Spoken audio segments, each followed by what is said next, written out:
Hello.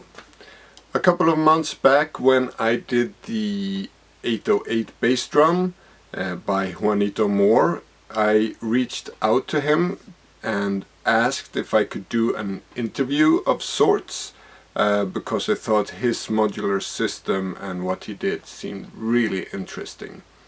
Because of a lot of technical issues, I wasn't able to publish that then. Now I've tried to restore the files somewhat, and the video files and the audio I've tried to recreate as good as possible, so I think it is now watchable. So this is a long video, a very interesting interview of sort, or discussion with Juanito about modular systems, his in particular, and also there's a nice jam at the end. So I hope that you will enjoy this video with loads of interesting discussions. That's it for me now. Now I leave over to myself and Juanito a couple of months ago. Take care. Bye. Hello, I'm here today with Juanito Moore, and one of my followers sent me a link to his one of his videos, and I started diving into his channel, and this is a must-see for anyone who is interested in building their own modular synthesizer. While I do the more standardized way, he uses the more whimsical way, I'd say. Hello, Juanito. Hey, Christian.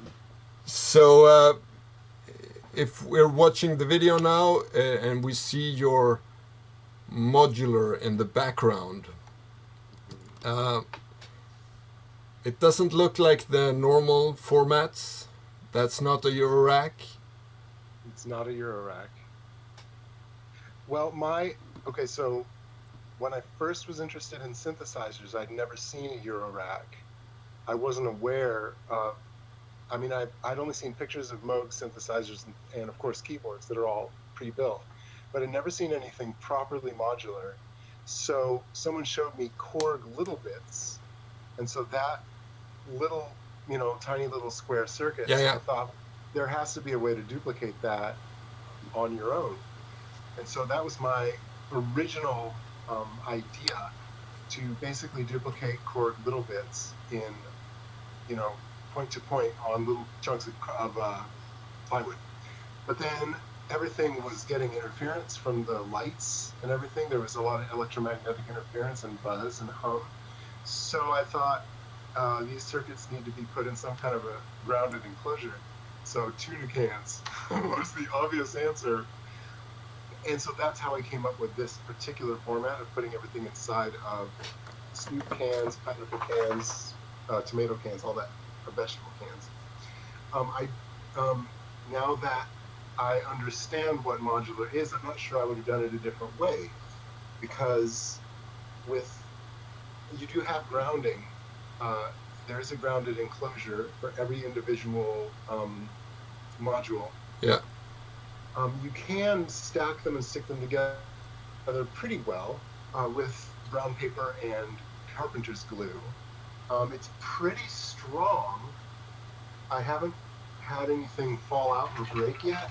Yeah, I've seen you take this to gigs and everything, so... Yes, it is quite sturdy.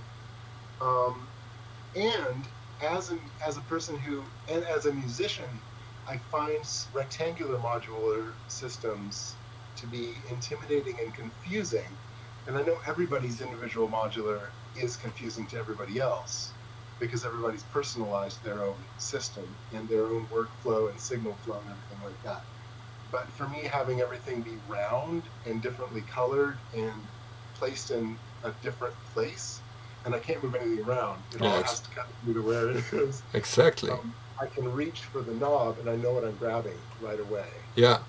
I can reach for my little, whatever I have in here, and I know where my hand needs to go in the middle of a live performance. So that's how I came up with this kind of strange modular synthesizer format. So that answers one of my first questions, because that was why you did this. Why, like when I saw this and I thought, he has gone the complete opposite way of every standard. You've taken all the standards and throw them out the window. You're using cans for enclosure. They're round, and you're using RCA, Yeah, which is also funny and weird. And I thought, what was the reason for that? But I'm guessing that that's what you had lying around or something then. yeah. I mean, I didn't, like I said, I didn't know anything about synthesizers. I Yeah, didn't know they used standard phono jacks. And everybody has a basement full of RCA cables, yeah, exactly. literally free. Yeah, So that's how I came with those. That's how I used RCA. One of my best synthesizer friends is another DIYer from Michigan. His name is Chris Bassdrum, and you may have seen his website or some of these videos. But he used alligator clips and bolts yeah. for his instruments. And so that's another. Chris Bassdrum is his name. He's radically do-it-yourself, about as DIY as mine. But of course, he does use rectangles. You know, everything is rectangular. Yeah, yeah. So yeah. But also, you seem to have one of the. You don't seem to have one of the problems that I have. I like the first part of my series was I filled my rack in that part. Yes. And now I need to take, each time I make a new module, I have to take one module out and exchange everything. So now I just have, this is what I have right now, just modules lying around that I can't use because... Oh, that's too much. Yeah. Well, okay, so my latest module, I run out of room inside the rack of my synthesizer.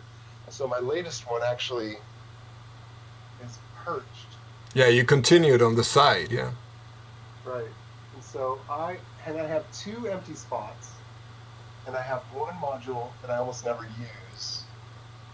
And there's a few other modules that I don't use all that often. And so I feel your pain.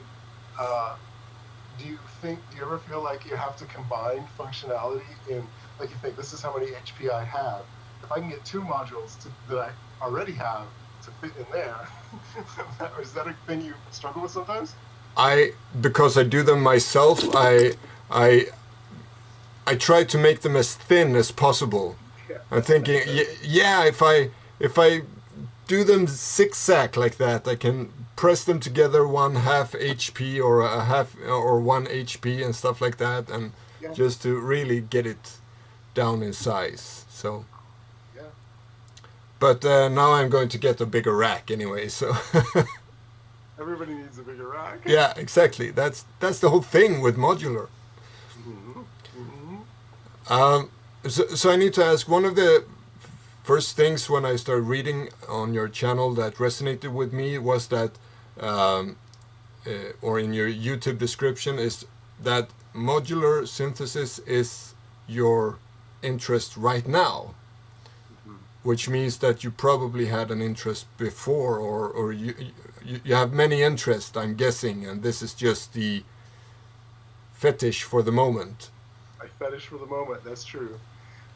Before my synthesizer, I built a scooter out of an old Honda Super Cub, which is the C90, C70.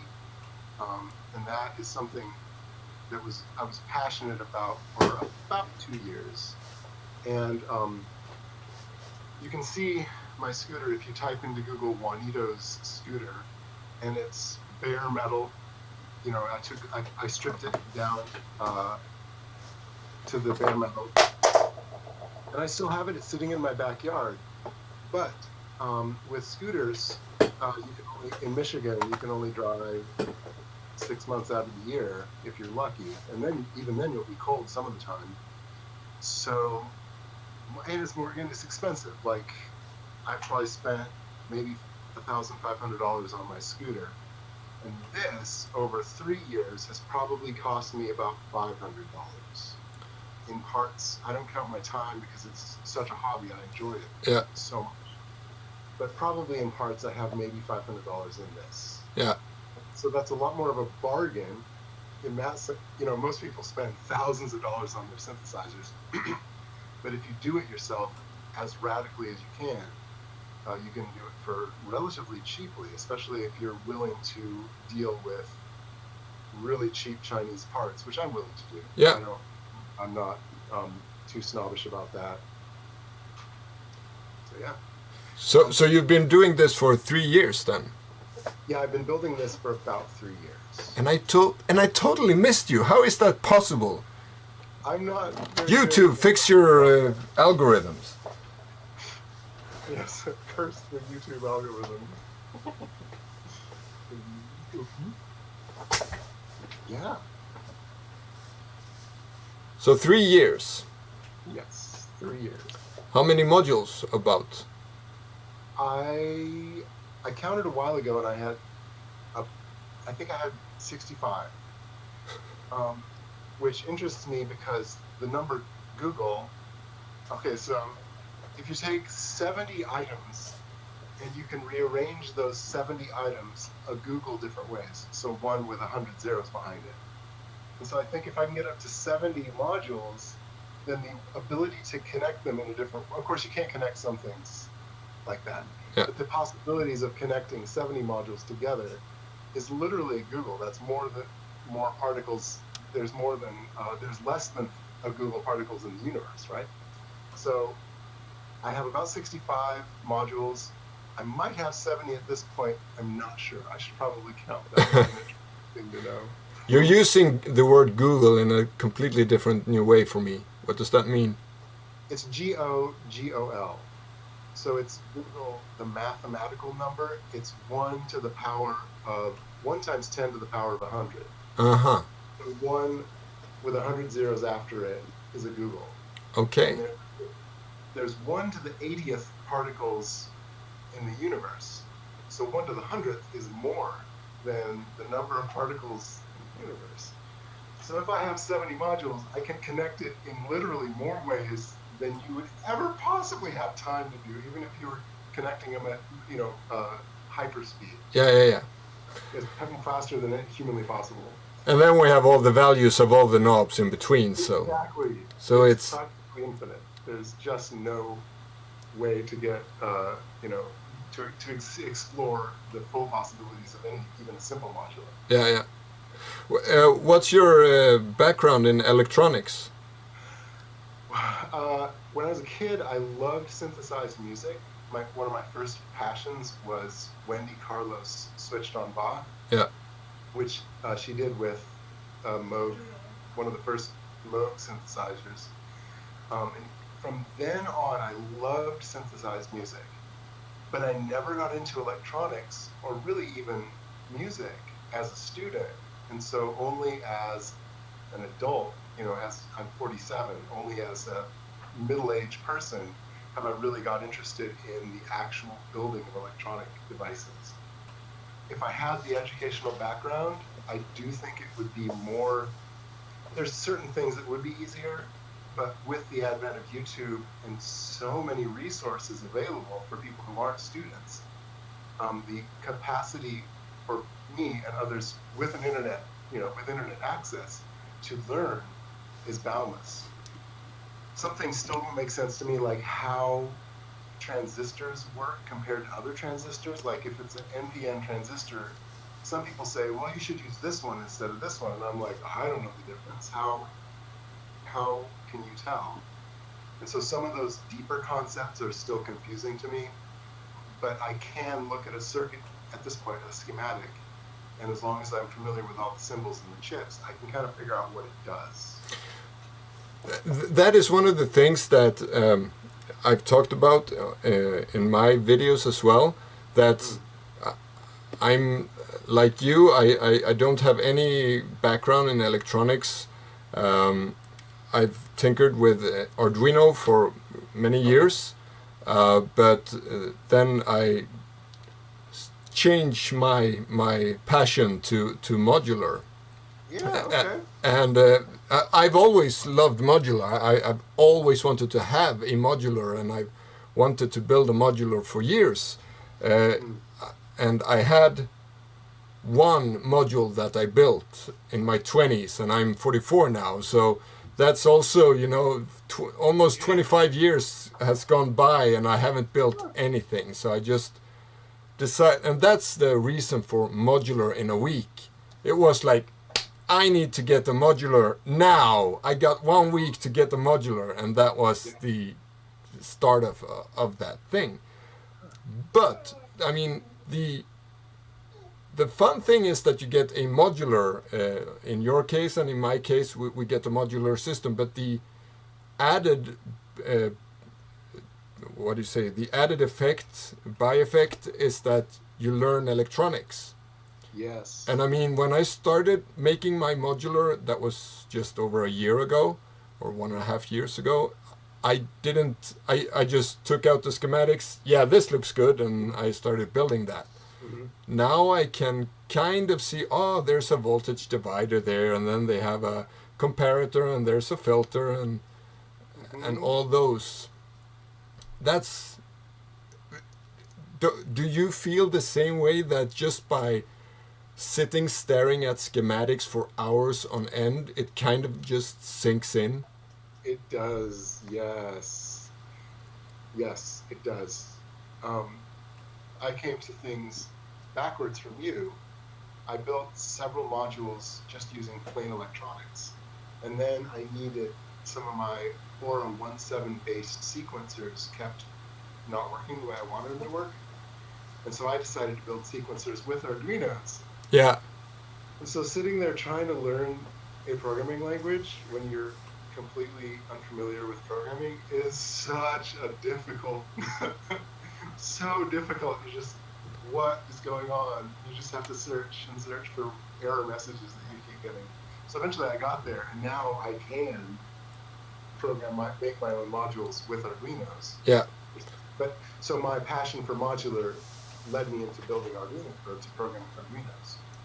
So yeah, and then also with schematics, like the 808 Bassdrum schematic, you really can see that it's the twin teeth filter. Yeah. That you ping and it rings. Exactly. And that's basically it. It's such a simple circuit, and it's changed the face of music in such significant ways.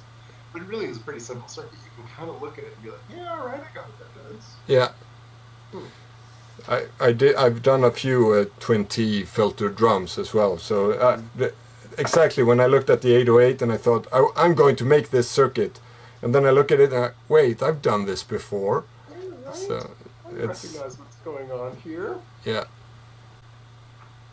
Yeah, you answer all my questions beforehand. So I was gonna ask if it was mostly analog or mostly digital. I guess it's both, or I figured that out. But I have two modules that are Arduino based that make noise. I can't count how many Arduinos I have that just do sequencing.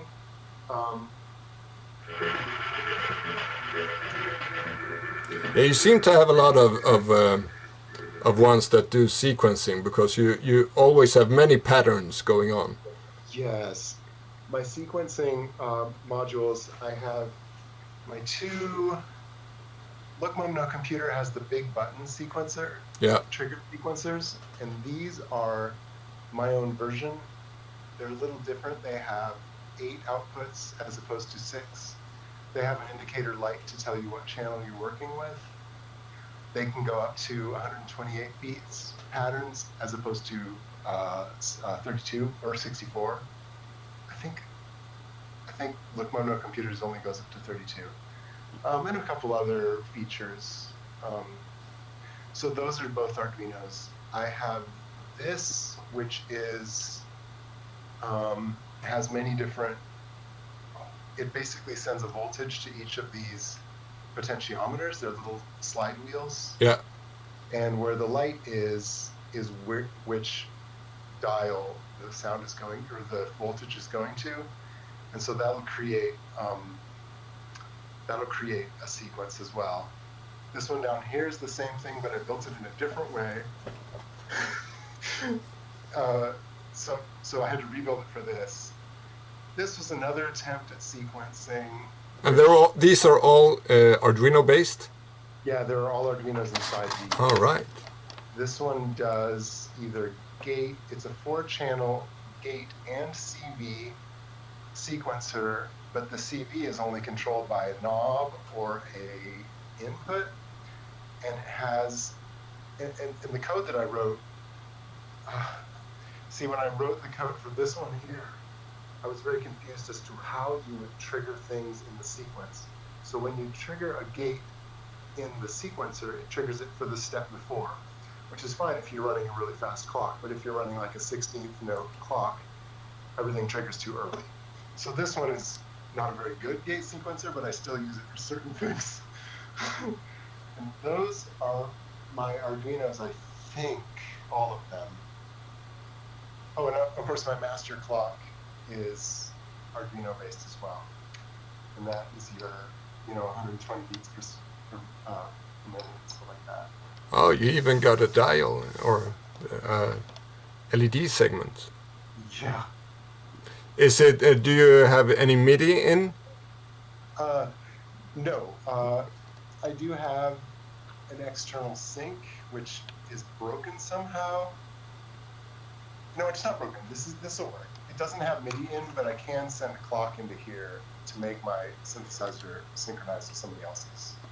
So, like Sync 24 or Korg Sync? Yes, maybe. I'm not sure. Yeah, okay. Oh, and this is my, this is one of my noise-making Arduinos, which uses a library called TMR PCM. We can listen to it.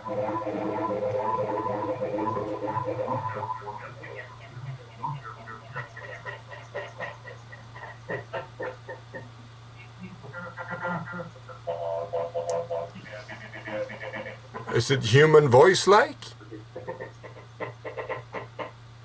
Yeah, I took a podcast and flipped little snippets of voice and just put those in.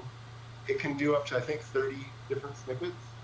And you can select the snippet with one dial and select clocks or the sampling rate with another dial. So you can speed up. The latency is really bad though, so you can't play it as a drum because the latency is too bad. You have to just trigger it. What I do is I trigger it every 16th note and then add latency so that it goes to the next 16th note, which works, but it's not very elegant. But that's how it is, I think, with do-it-yourself modular. Sometimes the things you come up with are not elegant solutions, but that's part of the artistic nature. Exactly. The creation, the electronic creation that you make then becomes part of your musical set. So Absolutely. Of course. But that one is probably a Teensy then, right? Or is it? No, it's still an Arduino. That you can get that much? You need it has a SD card that it meets the file. Oh, okay. Yeah. And that was my, I'm obsessed with techno, and so the 909 hi-hat and the 909 cymbals. Yeah.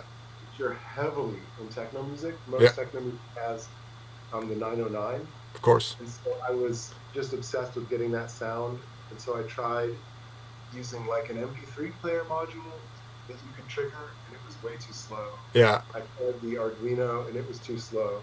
So eventually I had to build it from the 909 schematics, which was extraordinarily complicated because it's a 28-pin EEPROM, which you have to solder little wires to and connect it to a clock. Oh yeah, the 909 uses a lot of EEPROMs, yeah. It does, yeah. So when it comes to Arduino, I'm like my modular right now is totally analog because I've because I know I know a bit what you can do with Arduino. I know that the second I start with Arduino, I'm just gonna go all Arduino because that is so much easier.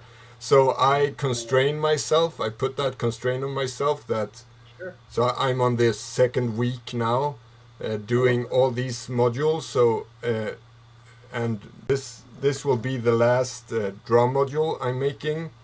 So now I'm going over to sequencers, and only gonna do analog sequencers. But again, Really? yeah. But again, as you say, that the second that you start, I mean, sequencers in Arduino is super simple and it's really good. So that, but I will have to make a whole different week with just Arduino stuff because All right. and do it all over again with just Arduino. So Right. Yeah. I mean, are you going to use a 4017 sequencer chip, that kind of thing? yeah, the 4017 for that's the Baby 8, right? Yes. I think, and then you have you can make a really nice tap sequencer with a 4031. I'm not familiar with that. No, you'll at see all. that one is really, if I can make that work, that is really awesome. Then you can just tap a sequence and you got it. So that's for Okay. beat making and stuff like that. Oh, okay. I mean, Look Mom No Computer's Big Button and mine are also Yeah, pretty good. exactly. And those are or the is your code available online Yes. on I, GitHub? I have, I think I have it on, yes. I think I'll just have to send you a link. Yeah, Yes. so I can send that in the description as well. So if people want to check out your variants, they can look at that. But yeah, the big button is of course on one of the things that. But this should be quite similar to that one, but just made with a logic chip. Hardware. Yeah, Wow. Analog hardware. That is interesting. yeah. We'll see if it works. I can't. I don't know that yet. Uh, uh, what was the motivation? Why? What made you? Um, well, okay, so I work third shift, which is an overnight, which means I'm working all night long. I'm working at a residential home for teenage kids, and they're asleep all night long. They have me there in case the kids get up and need anything, and um, as long as I keep my work area small and I put everything away every day, before the kids wake up, then I can do whatever I want. And I built many amplifiers before I started building synthesizer modules. And eventually, if I have 5 amplifiers, it's 6. You don't need more amplifiers. So then I thought, can you build using these same techniques? Can you build synthesizer circuits? And of course, the answer is yes. The schematics for everything are available online. Yeah, And so then I started building really simple. I mean, of course, the Atari console was one of my first modules. Um, some voltage controlled oscillators. Actually, my first oscillators weren't voltage controlled; they were just from the light dependent resistor. mm-hmm. Some of those. And I built a sequencer using LEDs to change the brightness of the light hitting the photocell. Yeah, And that was kind of fun. But that's all very. But I wanted something you could do more repeatable stuff with. So that's where voltage controlled things came in. And I look back now at the circuits that I built at the beginning, and I think, oh, they were so simple and so crazy and so difficult to use. But I kind of miss it, I guess. The motivation, though, was that I had all this time that I had to fill. All night long, I can build my stuff. I need something to keep me really engaged, so I'm not. I mean, some people watch TV or play video games yeah, when they're doing a job, but this is a much more Rewarding. Right. Yeah, it keeps my intellect curious. Yeah. So that is basic. I feel so lucky to be able to do this while I'm getting paid. Is that why you're whispering during your builds? No. Because sometimes you are, and I'm like, No, you seem so. I don't need to be quiet. The kids are down the halls. I think I whisper because that's my natural, like I'm really in the zone and I'm just talking quietly. Ah, yeah, Sometimes I listen back, I'm like, why am I talking so softly? yeah. Yeah, I do talk really soft, don't I? Just Well, right.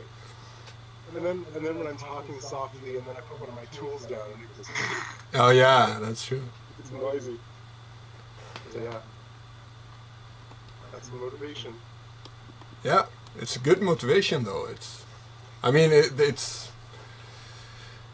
any motivation for doing a synthesis or a modular is good, but that's a good one.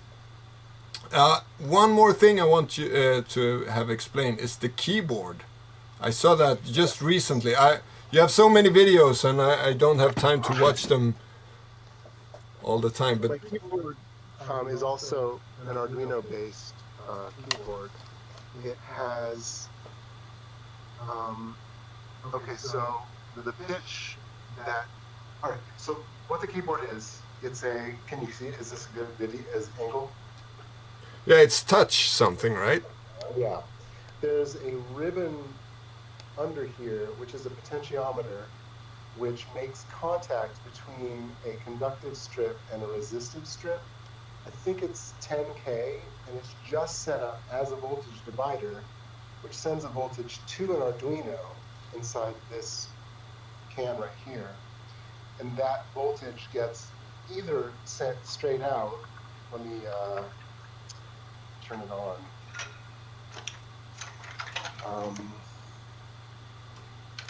So it gets sent straight out either as a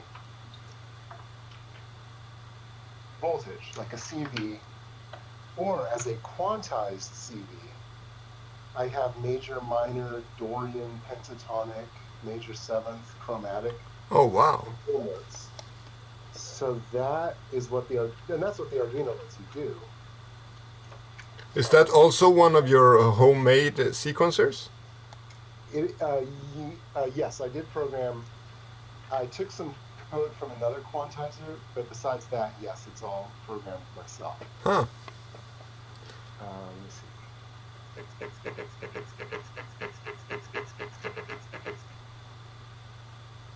All right. Oh, here we go, here we go, here we go. I'm having to patch one-handed here. Yeah, sure.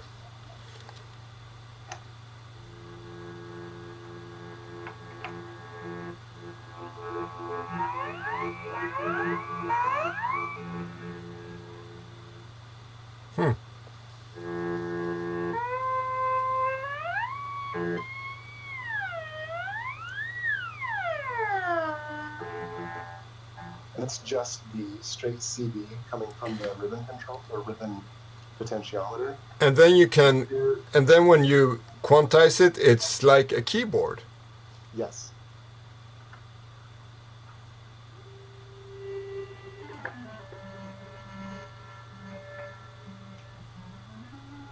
Wow.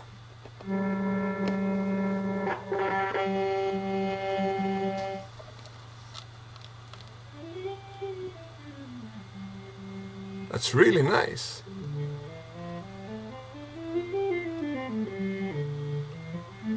And the resistive strip, what is that made of? Or how? It's I bought it. It's called a soft pot, SOFTPOT. And that is a actual product you can buy. And it's like 3 feet or something? It's like this long. Oh, that long. I think it's about 1.5. Yeah, I'm not sure exactly how long. 1.5 feet. Yeah. You're using feet? No, you're from America. You're from the U.S. I thought I'd speak in your native tongue. Speak in my native tongue. I'm happy to take it in centimeters. I'm not sure, probably 50 centimeters, half a meter. Yeah, half a meter. Yeah. Yeah, that's about, well, I'm not sure. But yeah, they have different sizes. In fact, it might be 40 centimeters. That sounds familiar. It also has a force sensing resistor under the strip. So you can do.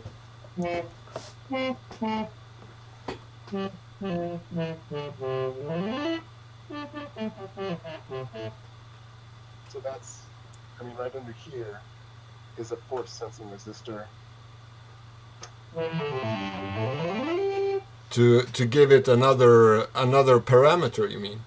Yeah. Okay. And I have it connected right now to a voltage controlled filter, which opens up. And you press. Okay, okay.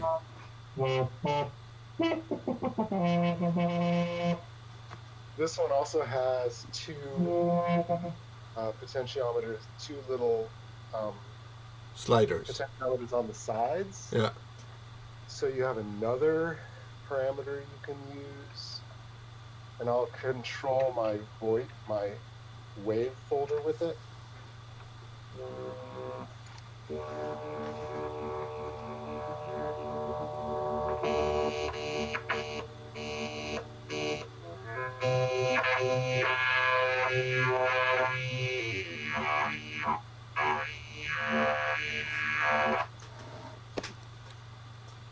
So yeah, that's that. That's really nice. But you haven't documented all the modules, right? No, I haven't.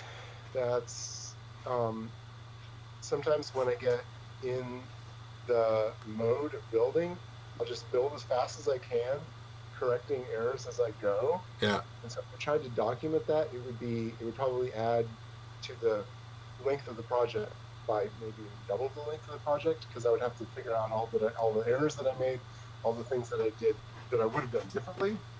So yes, I should document everything. I wish I had that inclination.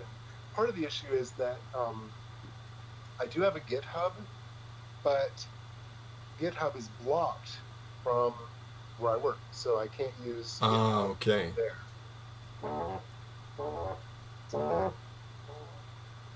One thing I would love to talk about is my new favorite reverb module. You may have seen my video about that. Yeah, that was the one that you buy the eBay thing. Yes. Yeah, I've looked at that one, and I'm also going to buy one of those because just for all the effects that you can get in that. It's outrageous. You can get so many different effects. It's just unbelievable to me.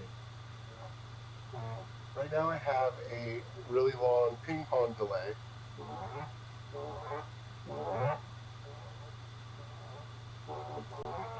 Do you work in stereo? Yeah, it does. It does stereo. But your system, your whole system works in stereo. I do have I have back and forth, and yes, my mixer is stereo, and so I can place the voices on the sound stage, but then the reverb modules also do stereo. So I have a section of the of my mixer which does have left and right.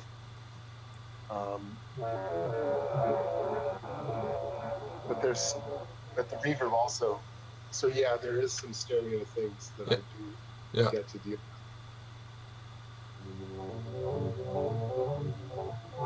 What was the module called? Do you remember? What's that? The name of the module, do you remember? The name of the what I always search for is 100 types of DSP. Oh yeah. You have to. I don't know the name of it. The name of the chip. Oh, it doesn't matter, but that's right. That's what I search for as well. 100 types of delay or DSP reverb. But yeah. But so that's also how is it only modules that you've built yourself, or is there any module that you've bought a module and then just canned it? No, I've never done that. Canned it.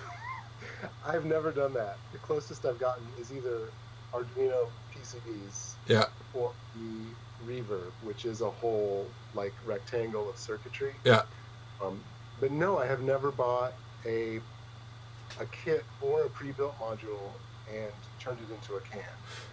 So no, I've never done that.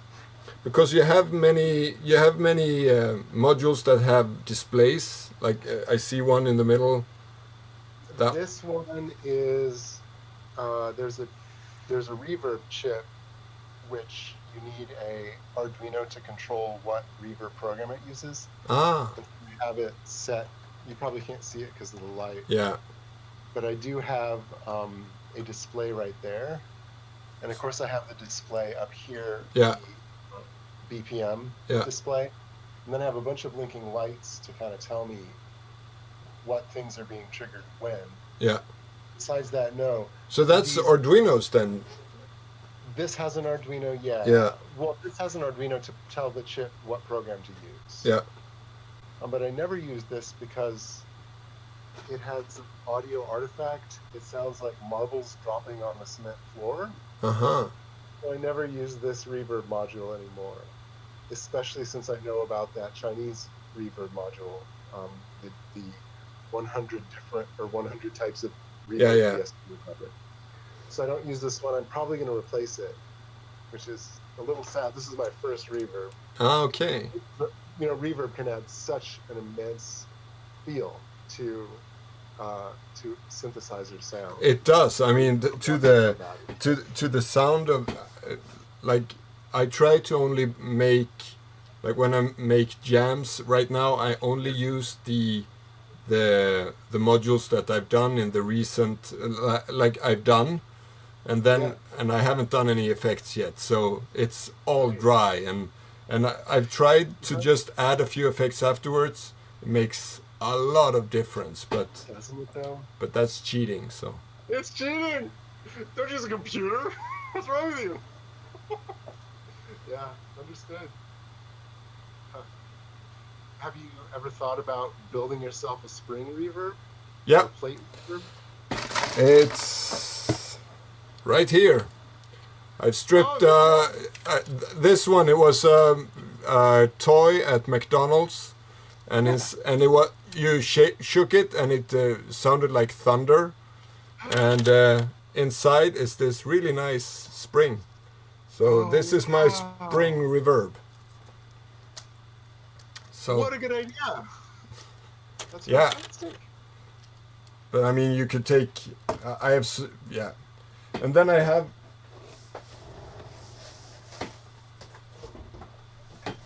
This one is actually the Great British Reverb. Spring, Okay. no, the Great British Spring. So I've taken this apart. I found this in a dumpster actually. So I've taken this apart just to see how it works and stuff like that. But inside of here is two of those really big spring Wow, yeah. tanks. So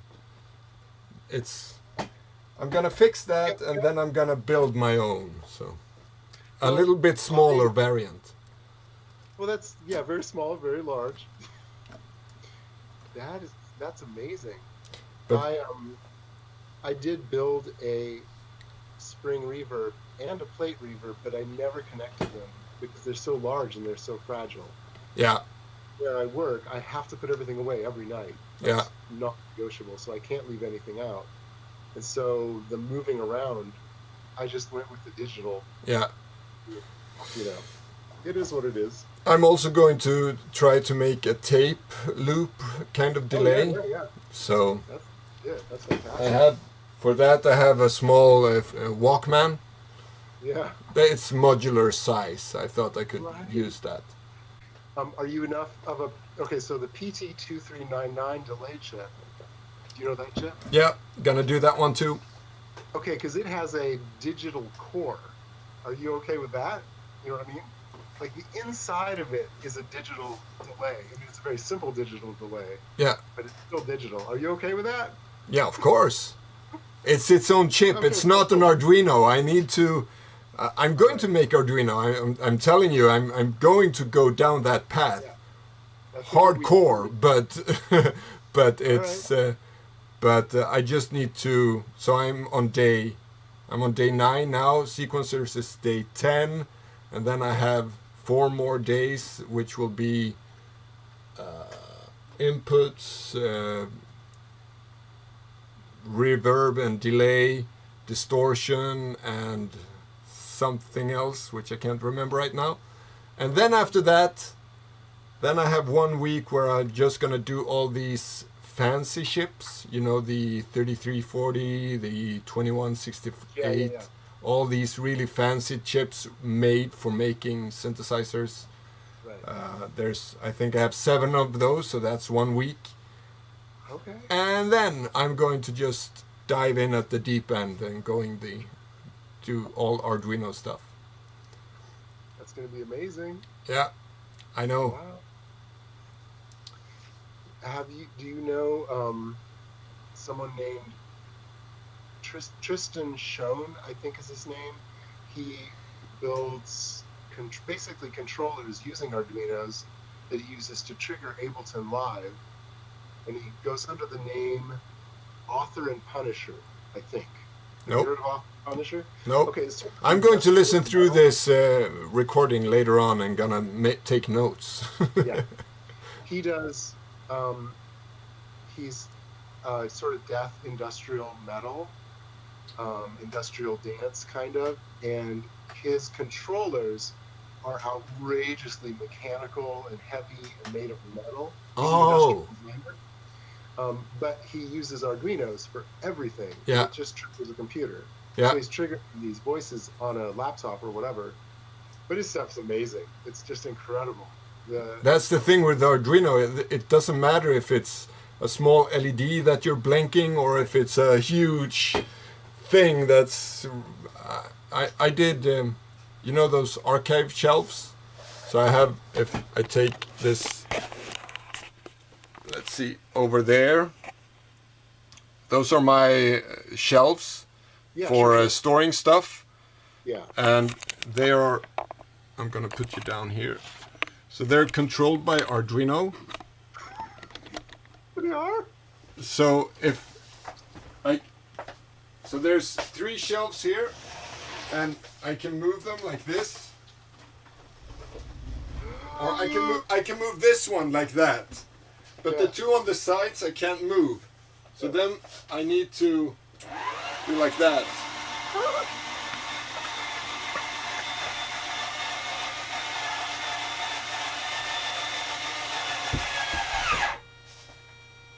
Oh, that's incredible. Wait.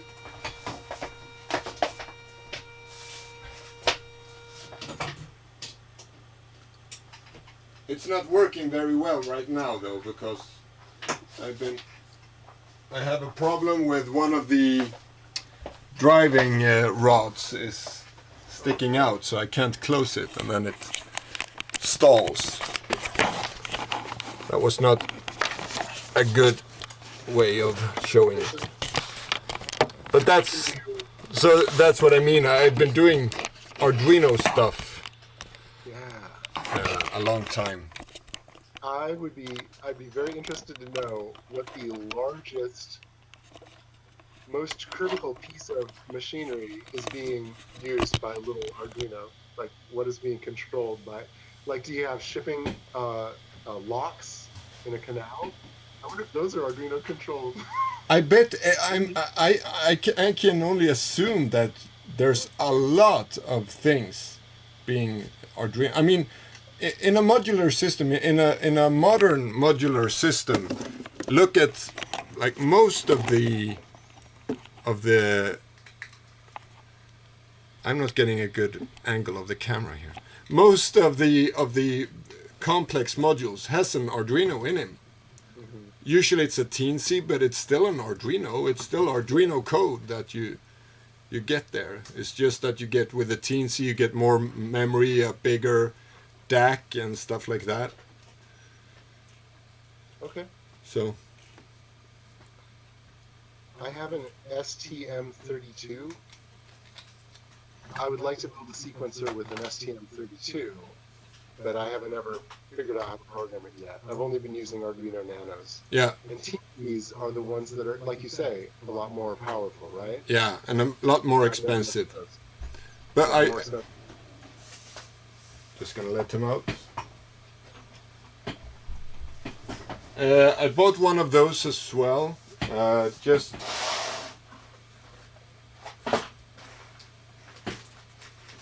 because I wanted to, because there's so many like open source projects that uses the Teensy for doing stuff. Mm-hmm. But it's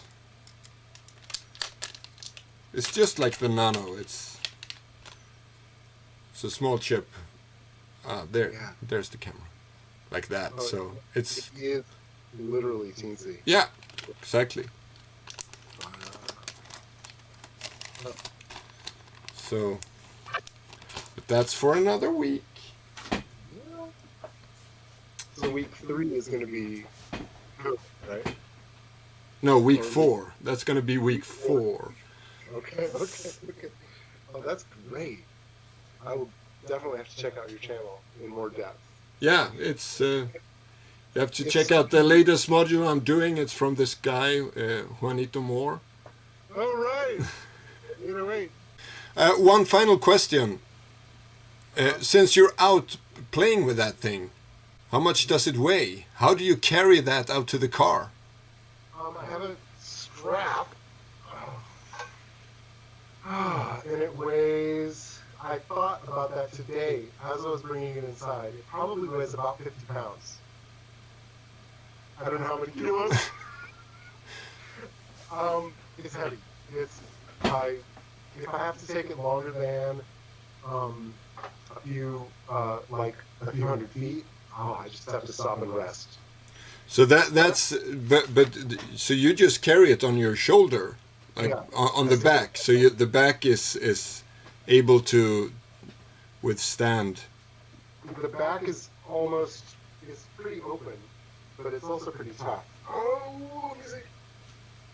I'll put this down.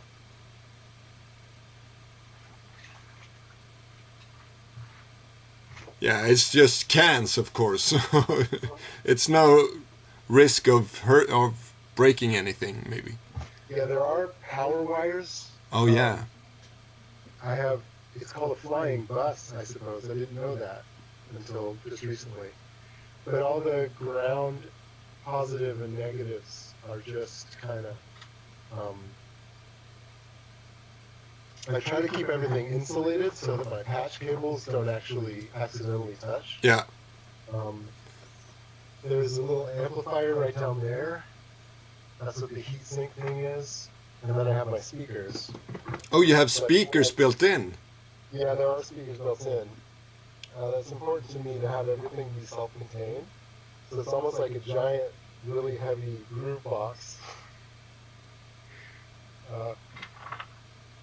So now you just need to integrate this in your scooter then. Yeah, right. And then it's really self-contained. Like, look, Mom, no computers bike, but model bigger. Right. Yeah, there we go. Thanks for listening in, and Juanito will make a little ending tune here, just to show you what his setup can do. Thank you very much for telling us all about it, and I hope everyone who's listening, go and visit his page and subscribe to his channel. For if you like modular and do it yourself, then it won't get any more do it yourself than this. No more do it yourself. Yeah. So yeah, enjoy.